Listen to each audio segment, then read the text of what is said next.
आपको बहुत बहुत धन्यवाद। हमारी लोकसभा इटावा और उस इटावा क्षेत्र में एक बहुत बड़ा क्षेत्र यमुना और चंबल दोनों नदी हैं जो मध्य प्रदेश के सीमा पर हमारा क्षेत्र एक तरह से बीहड़ का बहुत बड़ा क्षेत्र है। और वो उस क्षेत्र में सबसे बड़ी समस्या लंबे समय से पानी की समस्या रही।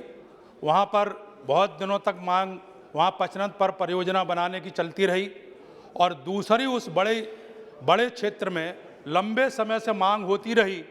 कि वहाँ पर कोई बैंक खोली जाए, जिससे वहाँ लगभग 150 गांव ऐसे हैं जिन 150 गांवों को जंगल से होकर के जहाँ पर रास्ता भी नहीं है, क्योंकि वन विभाग के कारण वहाँ पर जो गांव जंगल में बसे हुए हैं वहाँ पर आज तक भी आज़ादी के इतने दिनों के बाद भी वहाँ पर पक्की सड़क अभी तक नहीं बन सकी है। और उस पूरे क्षेत्र में बड़ी संख्या में लोग सेना में काम कर रहे हैं। उनकी जो घर से जो महिलाएं हैं उनको एक लंबे दूरी पर बैंक में वहाँ जाना पड़ता है और इन्हीं सब मांगों को लेकर के वहाँ पर 1990 में वहाँ पर 2 बैंकें खोली गई, सेंट्रल बैंक खोली गई और ये दोनों बैंक हनुमंतपुरा चौराहे पर एक बैंक खोली गई और दूसरी पिपरौली गढ़िया पर यह बैंक खोली गई महोदय। इसके बाद वहाँ पर दस्यु सम्राट बहुत सारे दस्यु वहाँ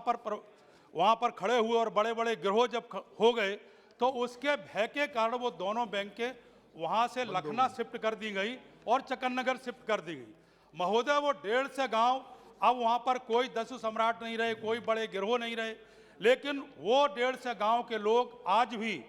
महिलाएं हमारी जो रास्ता नहीं है, उन्हीं 30 किलोमीटर दूर लखनऊ में बैंक में जाना पड़ता है। मैं आपके माध्यम से माननीय वित्त मंत्री